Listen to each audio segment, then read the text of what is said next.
lightchess.org.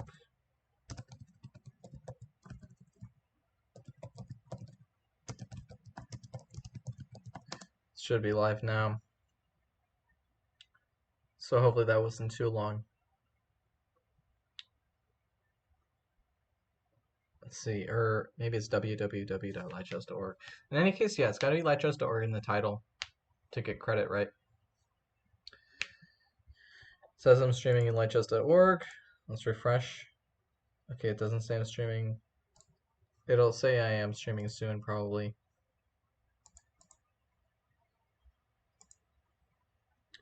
Let's check here.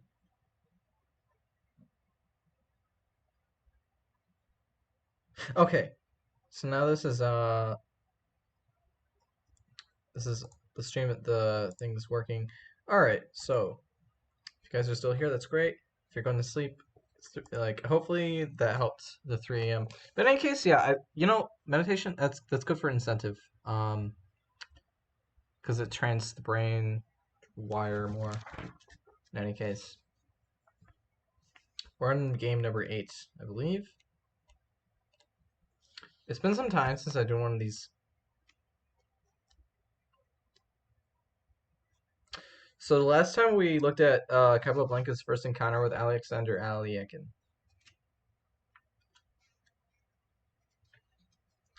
That was in 1914, I believe. But in any case, okay, so, and that, of course, that was the Stannis defense. Capablanca sacrificed a pawn, but then he's got some strong central pressure, and then he won by converting that pressure into an attack. And so we can go through this. This is a game 7. This is what happened last week. Right, and so this is just a quick summary. If you want to check out this thing, you can check out the video on the stream. Okay, wait, this isn't it, is it? No. This is just some analysis I did.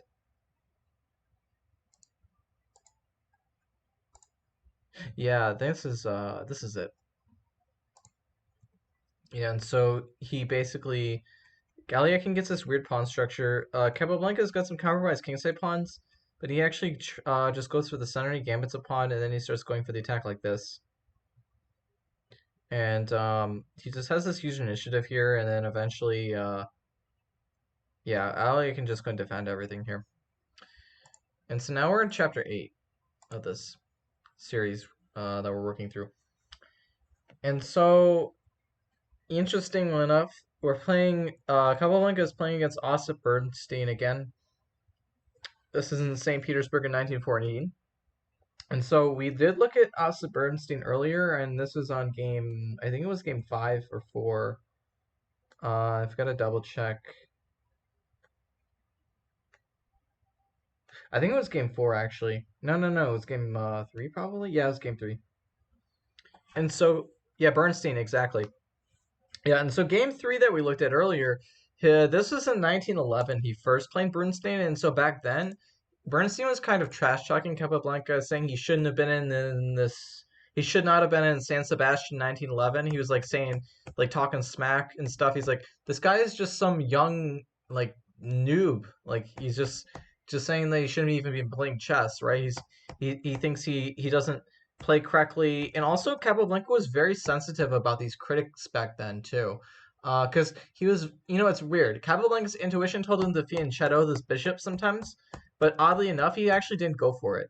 And so against Bernstein, he actually kind of played a little bit like Tao a little bit. He sacrificed, I think, 2 pawns for some huge attack here. And yeah, I guess Bernstein just couldn't defend against it. Accurate defense was g5 at some point. And there's actually some really nice tactic Kasparov pointed out in My Great Predecessors, like this, right? And so you can actually play g5, and I think there's this e5 idea, right? Where black can actually sacrifice, white can, okay, maybe this isn't correct, but there was like some piece sacrifice line. I think it was this one. No, it wasn't this one. I can't remember, but it was in My Great Predecessors. We looked at this last time. And so Bernstein, I think, actually became Capablanca's #1 fan after this game. Yeah, Kappa actually, yeah, he insulted him, exactly.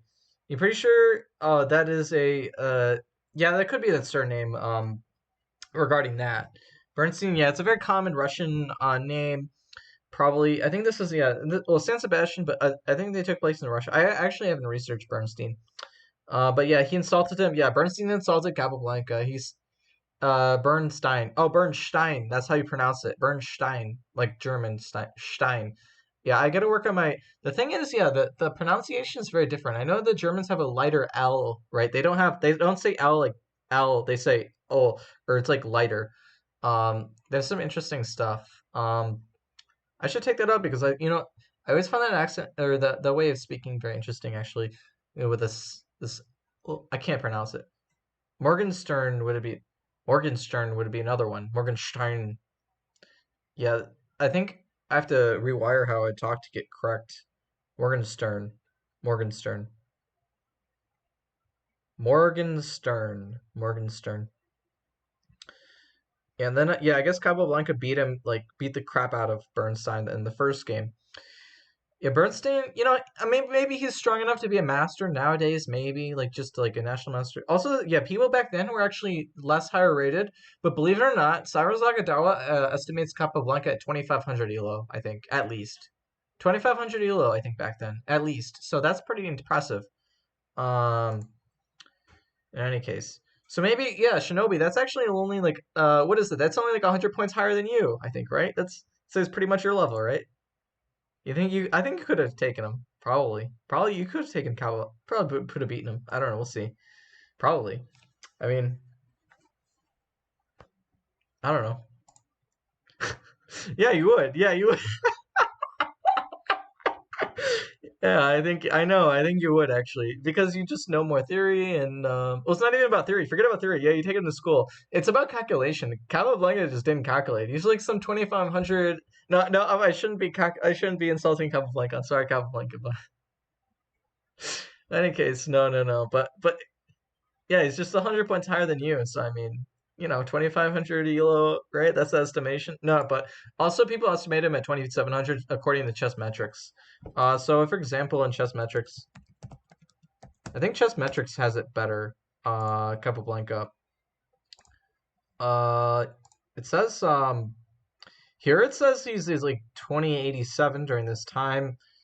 Cyrus Sakadawa in this particular book says, I think 2,500 though. I'm pretty sure he says, like some people estimate him at 25. I guess it varies. Um,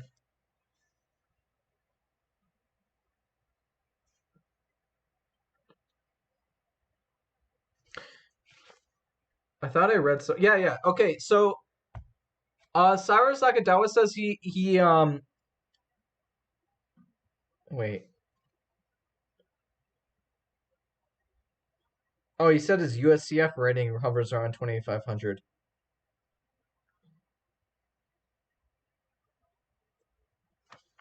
I thought where did he estimate his rating? I thought he estimated it somewhere. It's been years since I read this book. Or I mean this beginning of this. Did I lose some pages too? I don't know. I'm mostly just skimming here. Of course there's different estimations, I think.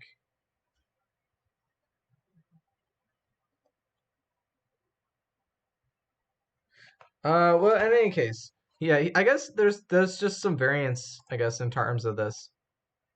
Sorry, no DEM. Oh yeah, you gotta sleep. Okay, take care, Trishinobu. You should sleep. Yeah, it's 4 a.m. You should sleep.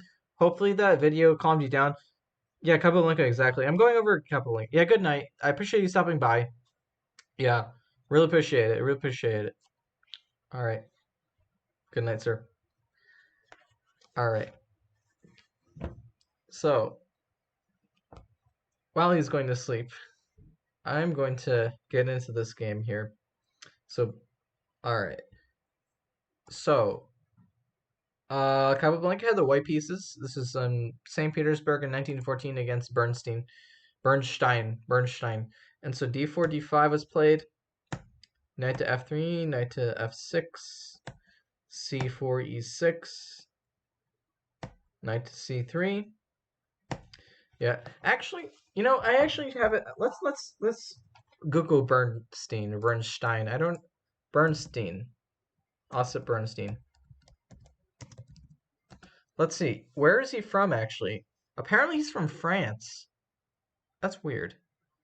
Okay, because like his name could be German, it could be Russian, but I guess he was from France. He's a French player. Interesting.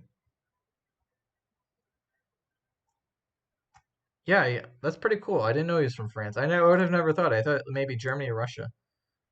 Okay, so yeah, Bernstein is from France. Okay, so we got that more clarified. And so back to this. So knight bd7, and so bishop g5 is played. This is a queen's gambit declined. Bishop e7, e3. This is very common here, and actually c6 is played. Kasparov gives this a dubious mark, but I think Kasparov is too overly critical here. Because nowadays I think chess is more. I think this is actually pretty common here. According to database, yeah, castles here is very common, and so I think there's actually this really nice famous fraying maneuver that arises here. So like, I think so. One way White could play this position is you can kind of play check-in. You can play like Queen c2, Rook c1, and then play like a3, and then wait for Black to take on c4, right? And so Queen c2, Rook c1, a3, and then Black can take, and then if he takes on c4, he doesn't lose the tempo here, and that's pretty good. Maybe we can argue that those pieces are usefully placed. But another thing is also sometimes Black can play a6, and then they have to take an exchange, right? If a6, because a6 he's gonna threaten to take, and then play bishop takes, and then he's gonna play b5 here, and this is actually kind of annoying. DEM5. I didn't buy it yet. I might plan to buy it. The thing is, I don't have time for that. People are buying DEM4, then buying DEM5, and then refunding DEM4. That's definitely something, but I don't really understand the point. They're about almost the same price. Actually, I get the discount because I already own the DEM4, so I get a huge discount actually. I think. Um, I think I would buy DEM5 simply because of these videos. Actually, the videos are really interesting, and I think they could be valuable. Yeah. But in any case, yeah, this costs 15. Yeah, it's very cheap. But in any case, so this is kind of this chicken strategy. And so, for example, well, I guess I can go through this database, like Rook c1 exactly, and then I guess maybe they'll play c6. And then we can go for Queen c2, right? And then they can play h6, Bishop h4, or Bishop f. I think Bishop f4 might be more preferable here. Bishop f4. And so let's say they go a6 here. I don't know about Bishop d3. I gotta get out of this. This is the Lichess database. Interesting. So they went g4 there. Okay, well, I guess I'm trying to demonstrate that like White's waiting for Black to take on c4 here. And I guess so d takes c4, this is actually fine for White. And this is actually Capablanca's freeing maneuver here. Knight here. Um and so with Capablanca's freeing maneuver, they take on e7 though. And so for example, I think we can go for this. This is I think c6. Let's say I think Queen c2. And now like d takes c4, bishop takes c4, knight d5. This is actually Capablanca's fraying over here. And we can see this is played by Victor Korchnoi in the past. This is really interesting. He played against this fraying over. And basically the point is this queen's really well placed. It can help prepare e5 or c5. We're exchanging a piece potentially like this. And then we can start developing the pieces here like b6. And this is actually pretty fine. Yeah, this game there was actually a draw here. We get c5 in, and I guess the position's about equal here. Yes, it's probably about equal here. 4 hours of free video plus table base. I know what table base is, yeah. Yeah, I mean, really, though, I mean, it depends if we have the time, though, too. And the thing is, like, there's only so much time to get efficient training in for chess. I think that's the important thing. So, yeah, but in any case, so those are some of those ideas. And so c6 was played. And so the author says, yeah, so I guess Kasparov gave this a dubious mark. I don't think I agree with that. There's no real issue with it. Bernstein's coming play is actually the problem, though, I guess. That's the issue the author says. He says what is weak now is normal back then. And back then, even strong GMs, including Capablanca himself, basically winged it in the opening, concocting all sorts of moves which would make the modern GMs cringe. So in the opening stage, we shouldn't judge 1914 openings by today's standards. And believe me, 100 years from now, some annotator would be saying, me and I played the opening like donkeys, I guess. So yeah, I guess that's kind of this point here. And so Bishop D3 was played. And I guess Bishop D3, maybe this is losing in tempo, I'm not sure.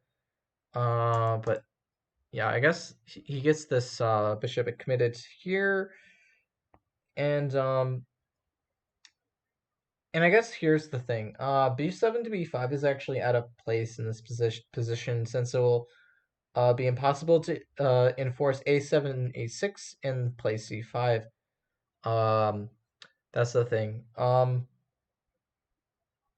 so the author actually recommends to play knight D5 here. And this is, yeah, Capablanca's free maneuver. We take on E7, castle, castle, E4, takes, and B6, developing the bishop, A4, bishop B7, A5, C5. We get the C5 break in. Maybe there could be some weak pawn on this file, but it's really not so much of a big deal. And actually, we've seen a recent game with Carlsen playing something like this. Oh, you gotta go. Good night. All right, take care, Blitzical. I appreciate you watching, and the support and everything.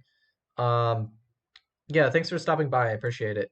Um, yeah, that's pretty nice. But in any case, okay, so what was I gonna say? Okay, so yeah, he recommends this is Capablanca's free over here. And actually, we've recently seen the game. I actually watched this morning. It was this by Powerplay Chess on YouTube. Powerplay Chess covered this game. By was it Carlsen versus I think it was I can't remember. Powerplay Chess. It was what was his name? Carlsen. It was Ferrugia. So Carlsen basically sacrificed two pawns, and we get this similar. I guess there's this structure, right? I guess this is the Tarrasch structure, and it's really something to know, I think. How do I explain this? I guess this is really, really well covered in this Positional Chess for Club Players book. Uh, so this Tarrasch structure is actually really well covered here.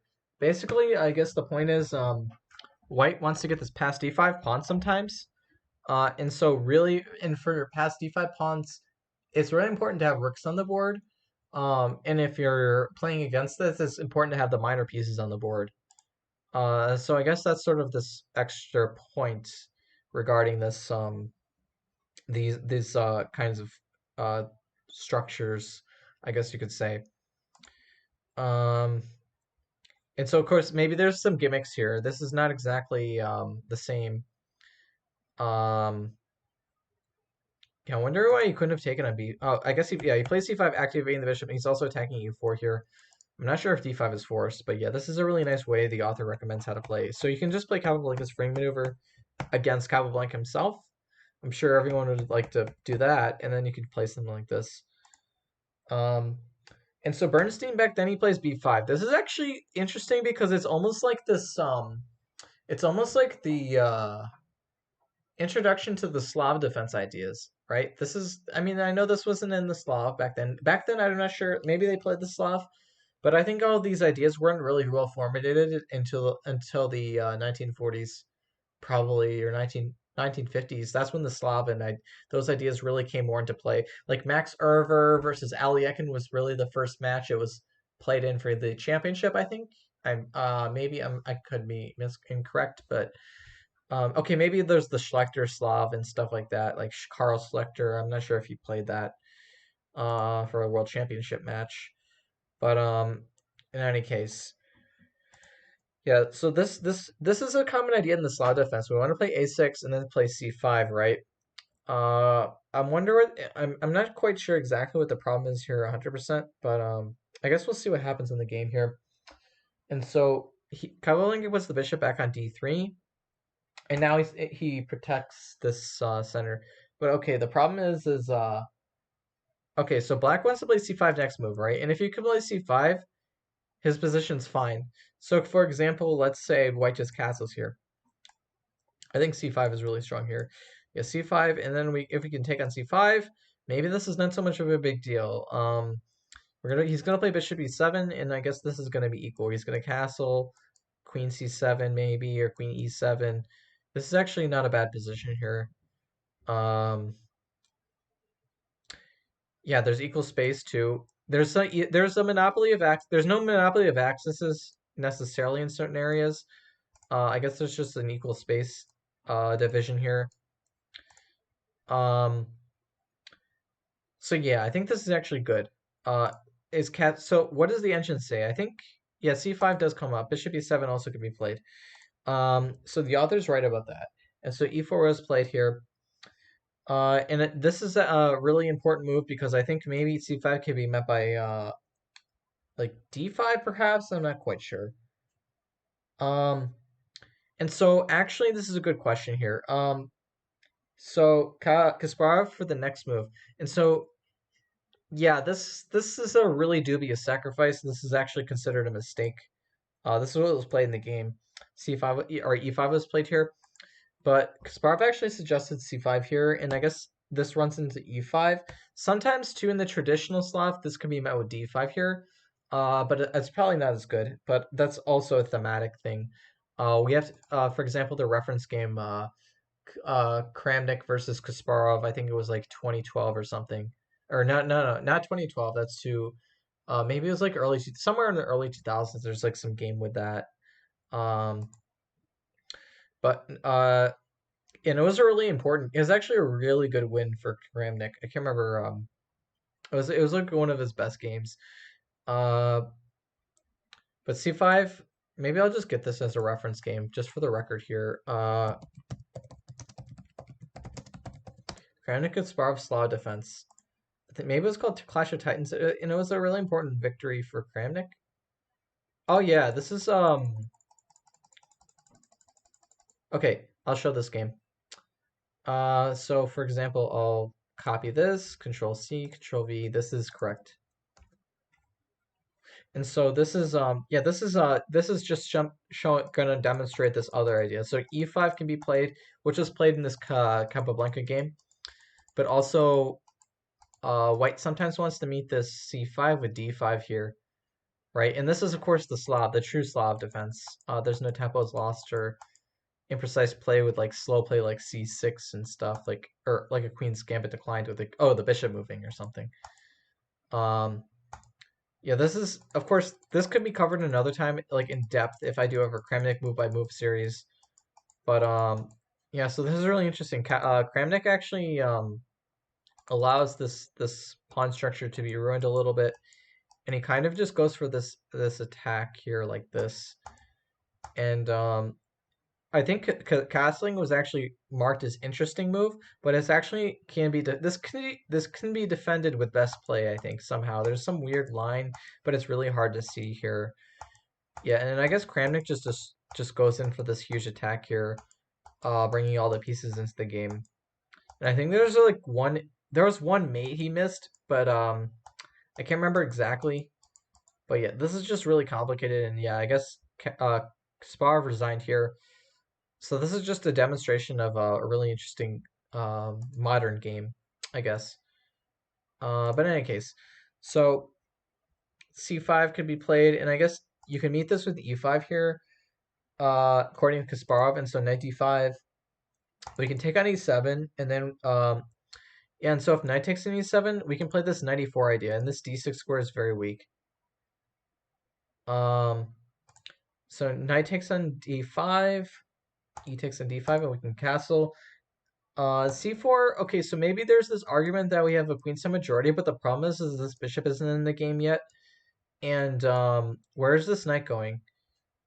And also, like, yeah, this is kind of a bad bishop. These pawns, um, they're still not 100% advanced, and also like, but then again, White's f pawn isn't in the way, so White's kingside majority isn't doing much.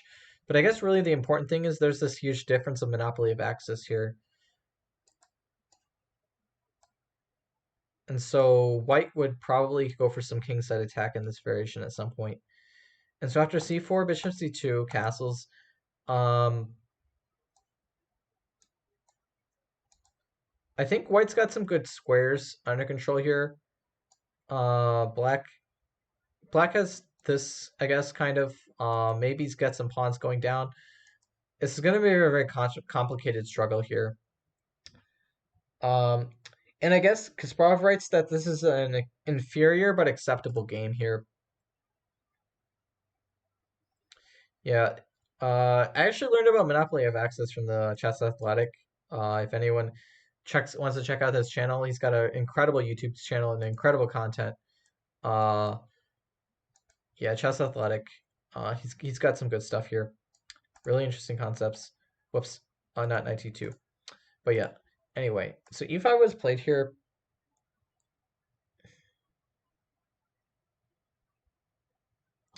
Yeah, so e5, and then I guess so yeah, e5 was just a little bit incorrect. This is too much, I think. He's trying to really spook his. He was trying to really aggressively fight for this in this game with Capablanca. I think that's just my impression. I don't know 100%. But yeah, e5, and so d takes e5 was played. He goes knight g4. He wants to recapture on e5 and get some blockade or something. Maybe he's gonna exchange. That's what he's hoping. Like maybe he expected bishop takes on e7, right? And then on queen takes e7, this pawn's indefensible. Like for example, just castles we can just take.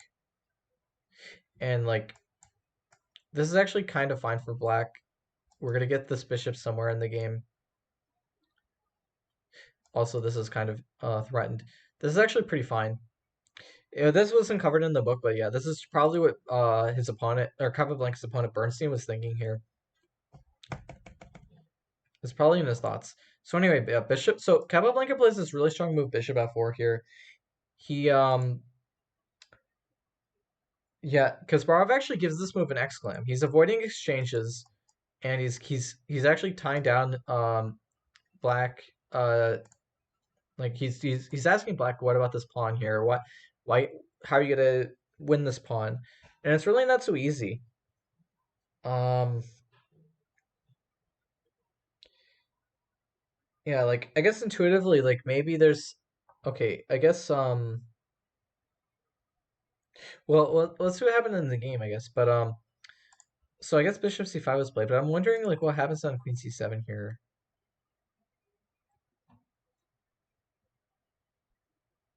Probably just rook c1. Probably. I think rook c1's the normal move here, and so I guess the point is, if he takes on e5, there's at least something like this, but then again, there's always this idea here, so we got to be careful here. But then again, maybe b4. This is really, really complicated.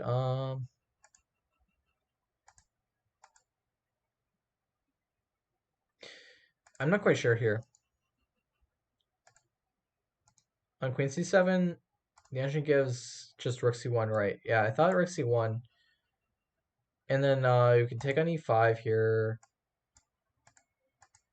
Okay, so I guess the thing is after he takes on e5, there's just this uncomfortable pin here. And we gotta play like queen d6. Yeah, and I guess this is so what's the problem here? Can he take on d1?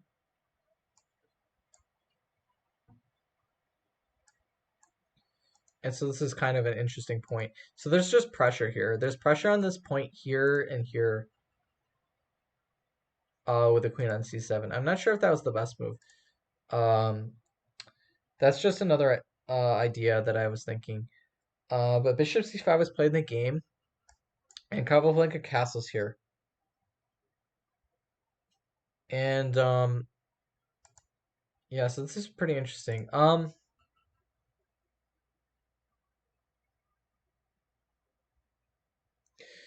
Yeah, and now his opponent, Capablanca's opponent Bernstein goes wrong here. He actually should have played queen e7. This was given by the author.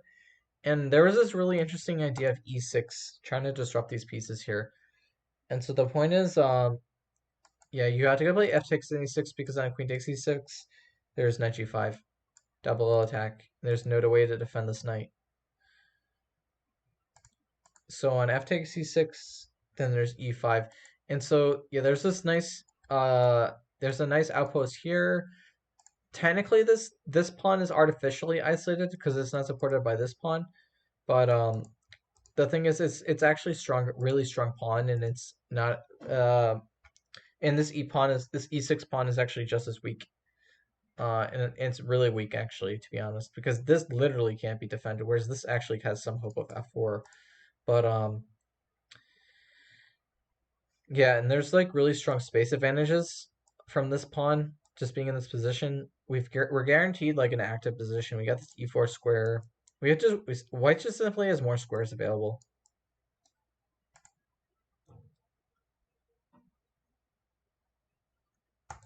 But in any case, so rook c1 was played by white, and yeah, Bernstein tries f6 here. He's just trying to use some interesting tactic here, like because of I guess the point is like if it takes, then we can take like this, right? And this is actually great for black, but Capablanca is not that crazy. Yeah, this is actually an interesting point because like white has to play accurately a little bit. This is I mean, okay, Capablanca, these moves are fine and easy to find, but for like player like like Mod Caliber or something, these moves aren't so easy to find, I think, because Bernstein's playing very tactically here. Like firstly, e5 was a very tactical and energetic idea, even though it didn't work out 100%. Um, and so seeing bishop f4, that's an obvious move. Queen c7, and so this is just some tactical thing that could be annoying, and we have to think of something to punish this. And I guess here's an interesting question the author asks: why can't we regain the pawn with just knight g takes e5 here? And really, the simple answer to this is after knight g takes e5, white can take here, and then play queen h5. This is what and Kasparov gives actually this knight takes on b5, c takes b5, and b4, simply winning like this.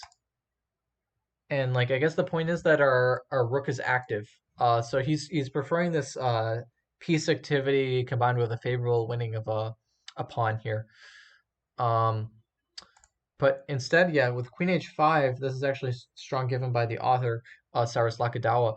There's uh, bishop to d4, knight to d5, using this pin on the queen.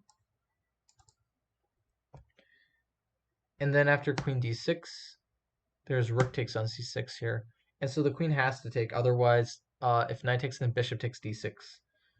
So queen takes d6, queen takes d6, and then bishop takes in e5.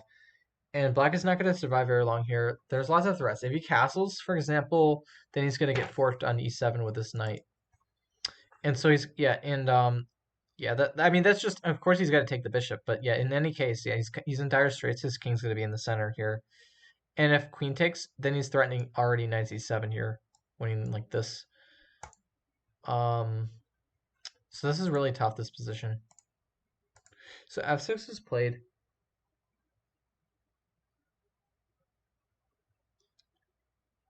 And so Capablanca actually plays bishop to g3 here. And then so Bernstein's like, great, I've captured the pawn. But he, believe it or not, yeah, knight g takes an e5 was actually a little bit better here. Keeps things more solid here. Maybe this is arguably a huge long-term weakness, but yeah, I guess I'm not sure how much better than it would be than in this particular game. There's always some problems here for black to solve. Um, and so bishop to g3, f takes an e5. And so here's an important point here. Capablanca plays a really strong move. Um, this isn't a puzzle, but I wonder if you guys can guess it. Feel free to pause, or if anything, if you're on YouTube. But yeah, there's a strong move here, b4. Um, yeah, and so I guess we can also look at knight to g5, attacking this knight, and after knight df6, queen b3 is very strong. There's no castling, and we still have like bishop takes or knight takes b5 here.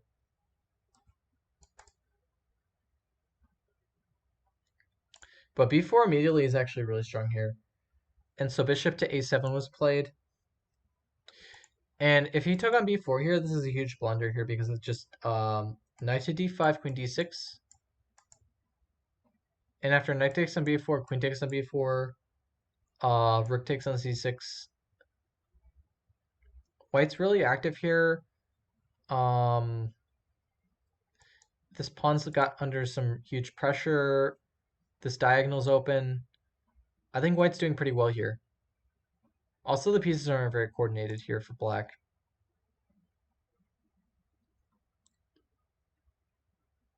So bishop a7 was played. And here's another important point here.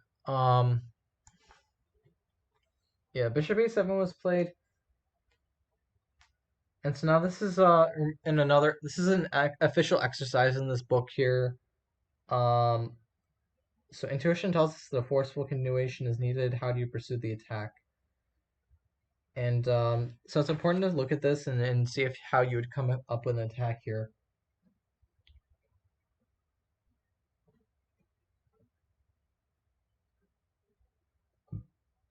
And so this is really interesting. This is some intuitive calculation going on here. So Capablanca actually plays bishop takes on b5 here. And after a takes on b5, knight takes on b5. Queen to d8 was played, and now knight d6. This is kind of all forced, more or less. So after king f8, Capablanca plays rook takes on c6. And already, if we take the stock of this position already, there's 1, 2, 3, 4, 5, 6 pawns versus 1, 2, 3. So Capablanca is actually a piece down, but he's materially equal here. Like, and also let's look at this. This rook is not in the game. This rook is not in the game. This bishop is still kind of this is a little bit of a target, also a little bit. I guess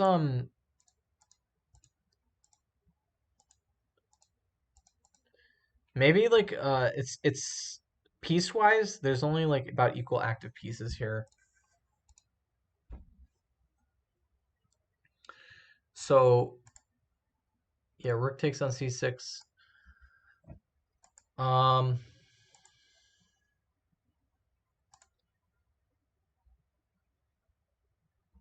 Yeah, I think white's doing better. Also, the king is safer. So white has better king safety. Material is equal. Um, yeah, and I think piece quality is a little bit better for white here. There's more squares controlled. So white should think of something and try to win this position.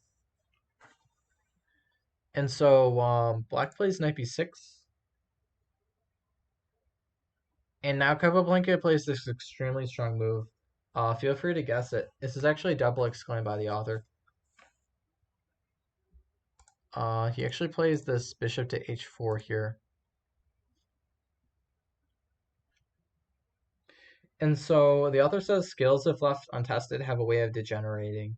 Capablanca begins an attack which requires almost inhuman calculation ability to succeed over the board. The move is given an exclam by Capablanca, Golombek, and Kasparov. In typically dramatic fashion, I trump them all by awarding the move the 2 exclams it truly deserves. Urban Fine, a grandmaster and psychologist and contemporary of Capablanca, claimed that Capua was something of an idiot savant, in that he made the correct move without knowing why it was correct. The author doesn't really buy this theory because he's convinced that he possessed computer-like accurate calculation skills as well. And Capablanca said he visualized the position of the 30th move from this point. So the implications is either Fine is wrong or Capablanca is a liar. That's what the author writes in his really fun and witty remarks, of course. And so the question is, what's the point of White's last move? And I guess he says that the move is a precursor to a mind-bendingly deep exchange sacrifice, which drives Bernstein's king out into the wilderness for the remainder of the game. And for the record, the mundane 21 knight takes an e5 gives white tons of compensation and a winning position as well. Um, and so this is really interesting. So queen d7 was played. And so here's another important point here in this game. Capablanca plays this really strong move. Feel free to think of this. He plays knight takes on c8. This is an exchange sacrifice. And I guess the point is white's minor pieces just soon seep through the porous defenses and black's king gets banished into the nethermost regions of the board, as the author writes. And so, yeah, I mean, what else? You gotta sacrifice. You gotta accept the sacrifice. And yeah, Capablanca plays queen takes or queen takes c6, or his opponent plays queen takes c6, and Capablanca goes queen d8 check. And apparently the computer says that bishop e7 check is actually a lot stronger. He gives this a double exclaim. This is really hard to find in the game, and this is very committal. Right, because you have to visualize like king f7 and also king e8 here. And after king e8, I wonder if king g8 also could be looked at. King g8, maybe just queen b3 here. Right, and this is very deadly. So on king e8, then there's queen d8 check, king f7, knight g5, king g6, and you can just take on h8 here. This is just winning. Like we're at least breaking through on h7. Like if they take on c8, then we're breaking through on h7. And so bishop e7 check was played. King to f7 by black. Knight g5 check, king g6. Queen takes g4. Yeah, this is a really interesting line the engine gives. So knight e6, stopping the exchange of queens. I guess you can sacrifice the knight and cut off the king like this, and you're threatening queen f6 mate. And I don't know if that can be easily stopped. So like maybe rook f8, but then just bishop takes and queen somewhere. Queen h6, I'm not sure.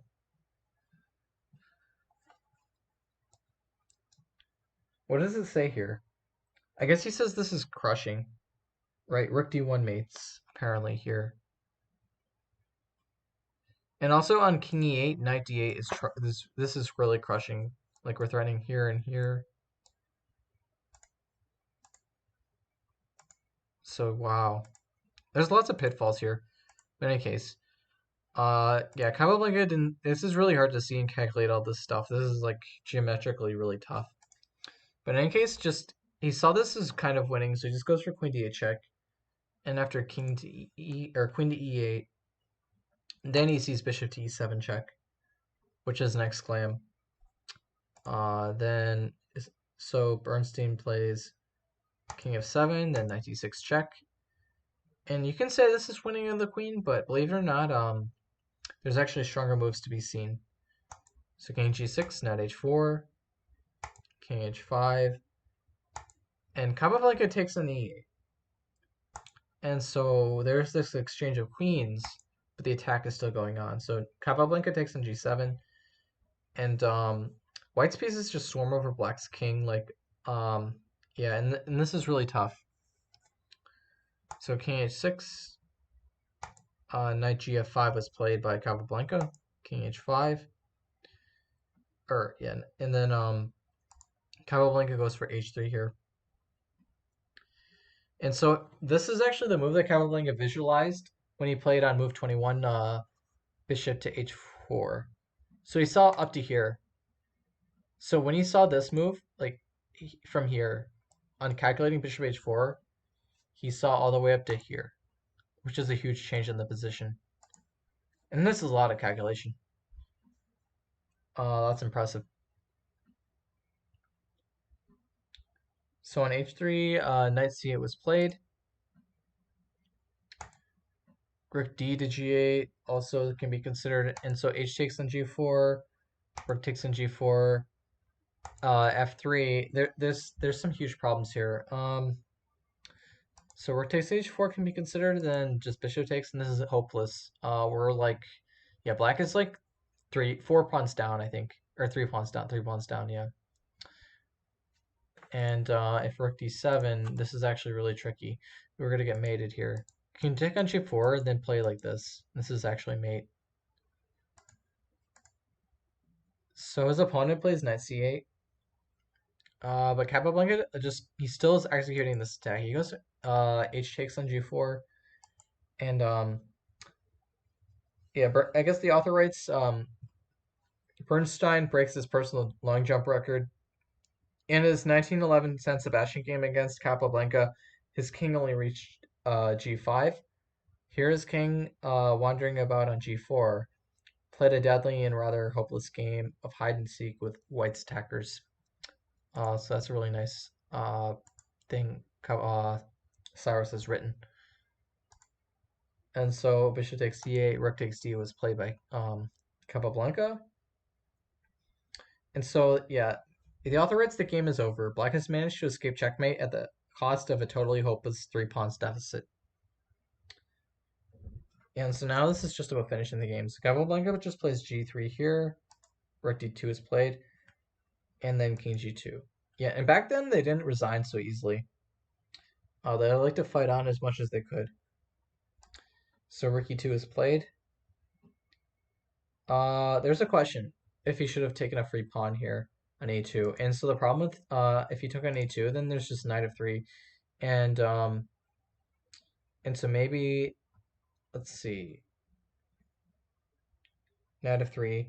This is actually really tough. We're attacking this pawn here, and if bishop goes to defend this pawn, then we can actually play rook h1, and he's gonna get mated here, like rook h4 at least. There's other ideas too, probably. I think even knight h6. There's like 2 mates at least. He's got it's too much. So rook e2 was played, establishing attacking contact with this pawn.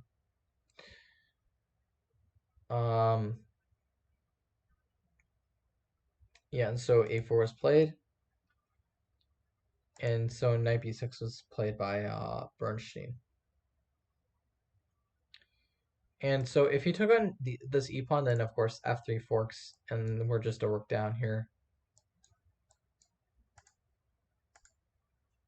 So knight b6 was played. Capablanca plays knight e3 check, king h5, and he's pushing these queen-set pawns down. So a5 was played, knight to d7, and knight hf5. And so, yeah, what's it? Knight f6 was played here by Bernstein. And I guess, yeah, the author writes that many of these old-timer GMs were notoriously late resigners. Kasparov very politely wrote, Bernstein forgets to resign. And so b5, bishop to d4, king f3. Yeah, this is really tough. Capablanca's just going to gradually either push these pawns or he can checkmate him, maybe. Bishop a7, rook c1, rook b2 is played, and Capablanca plays g4 check. And after king g6,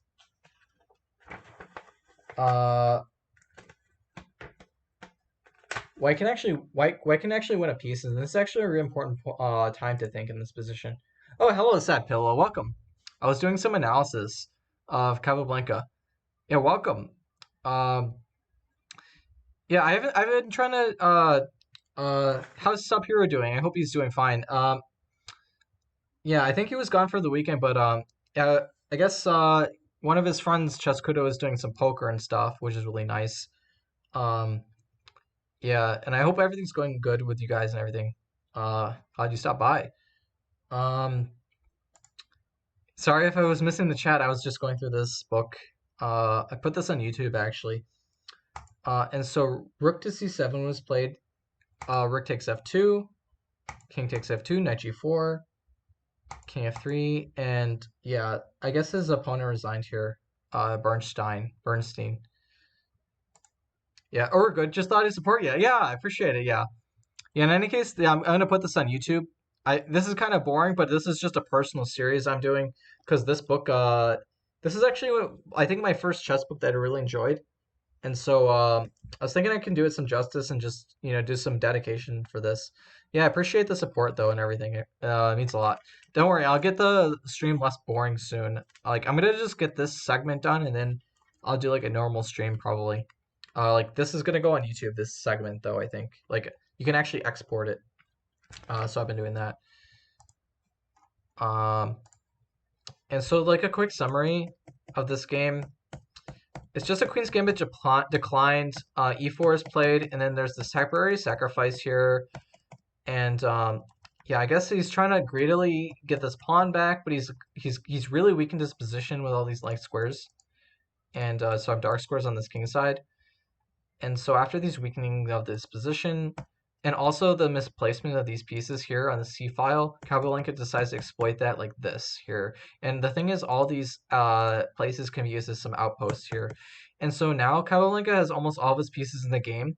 Right now, this is almost like about equal for in terms of pieces that are active here for both sides.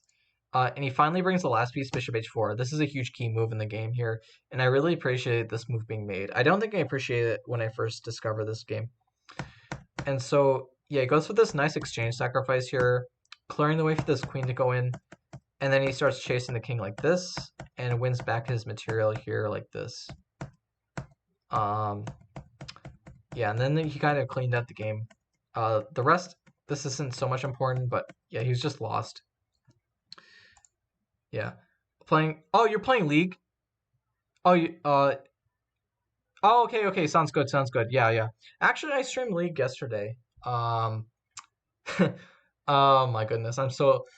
Yeah. I think I played League of Legends yesterday, and what was it? I played Jungle Swain. Yeah, and then I guess one of my old friends.